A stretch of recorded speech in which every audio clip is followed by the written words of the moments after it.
Welcome back to Maple Leafs Media.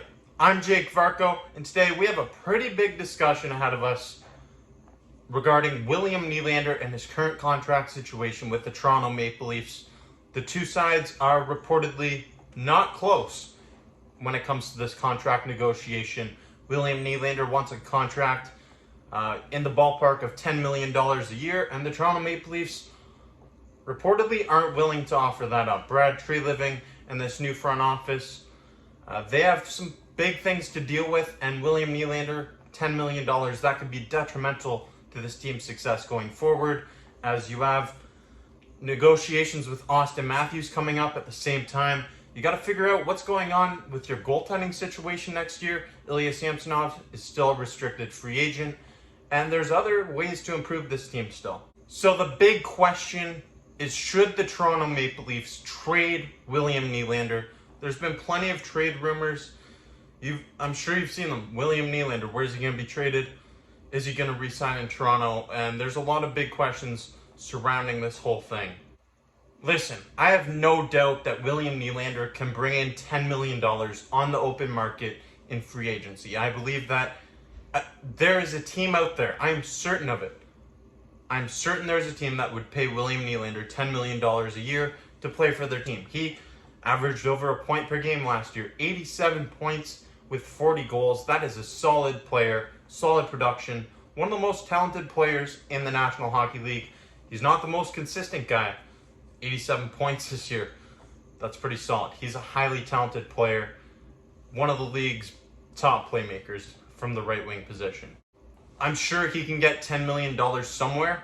However, it doesn't appear likely that that is going to be in Toronto. So taking all this into account, I think the Maple Leafs should definitely explore moving William Nylander via trade, and I think ideally ahead of the NHL season start. Personally, I wouldn't want to go into a season with a guy that isn't going to re-sign in Toronto. You don't want to let him walk for nothing. And do you want to risk him getting injured and potentially decrease his trade market value next season? That's not a risk I would be willing to take if I was Brad Treliving.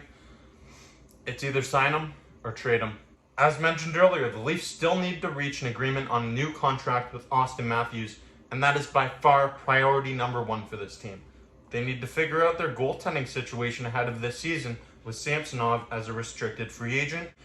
And with nearly $7 million saved by moving Nylander, the team could add some other pieces to help in other areas. It's clear that this Leafs team and this new front office is trying to build a new identity for this team in Toronto. They're trying to make this a much more tougher team, and I believe they've already done that, adding Ryan Reeves, Max Domi, and Tyler Bertuzzi via free agency. These are gritty guys that are going to get in the dirty areas, and they're tough to play against.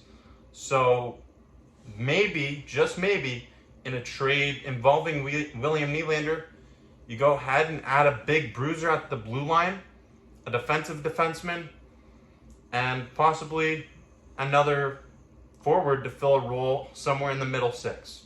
But this is a pretty big deal, so let's get a second opinion on this. Let's see what Matthew Cardadero thinks. When it comes to the contract negotiations of William Nylander, a lot of it likely will come down to whatever Austin Matthews decides to put pen to paper with.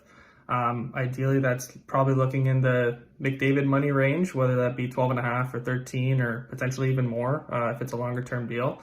And he's looking to kind of secure himself financially, moving into obviously the prime of his career, into his early 30s and whatnot. Nylander likely trying to do the same thing and has the same objective as Austin Matthews. I know they've both stated publicly that they both want to be here. They both love playing in Toronto. They both want to win. I'm sure Treliving and company would likely want them both to take some pretty hefty hometown discounts, but I don't know how that will likely play out. It likely will not. If things do decide to go south with William Nylander in specifically, he would likely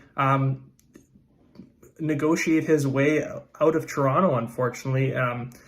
If his number stands at 10 million and the Leafs can't budge and even get into the $9 million range and they can't reach a common ground there, that would likely mean that prior to next year's trade deadline, William Nylander will likely be moved from the Toronto Maple Leafs, because I don't believe that Brad Treliving would like to start off his tenure as Leafs GM losing one of their core 4 players for nothing, essentially. So if you weren't able to come to an agreement with him and his agent Louis Gross, I would likely see that turning out into a trade. And then even if the Leafs do not end up getting fair value for Nylander, as his trade value would likely be a lot lower considering he's a pending UFA, you can turn to players like Mark Scheifele or Jake Guentzel, who are all pending unrestricted free agents next summer. So there's a good breed of players coming through that pending free agency, which could solve some problems for the Leafs as well. So it's not all Toronto is not all doomed if things don't work out with William Nylander. I'm sure he'd love to be here. I'm sure management would love to have him here. Unfortunately, if they're unable to come to an agreement, though, that's likely not going to play out that way. Even guys like Sam Reinhart could fill a role as well. So yeah, it's just time will tell at this point, and I'm sure for Brad Treliving and guys like Brandon Pridham crunching numbers and whatnot, they'd likely want this to get wrapped up sooner rather than later. So only time will tell for the pair of Austin Matthews and William Nylander, and we'll see how that all plays out here in Leafland. Thanks a lot, Matt. Matt brings up some interesting points, and something that stands out from what he just said. There's some interesting pending unrestricted free agents coming up next season. And what really I took away from that as well is William Nylander. He is one heck of a player, but he's replaceable. You can replace that production from William Nylander, and it doesn't have to be in the form of just one guy. You can go ahead and get multiple assets in a trade and bring in players for less money. There are plenty of teams that would want William Nylander on their team, and I would want William Nylander to re-sign with the Toronto Maple Leafs, ideally, but not for $10 million. $10 million is a steep price to pay. Paying 4 forwards, we've already been through this for so long. Paying 4 forwards a big boatload of money is tough. Now, from William Nylander's perspective, his first contract, $6.7 million. I mean, when you compare that to Marner, Tavares, and Matthews, all guys getting paid $11 million, right in that ballpark. And Nylander, for the majority of the season, was the most productive of those guys. I mean, Nylander, he has a case. Yes, he should be getting paid big money, but the Leafs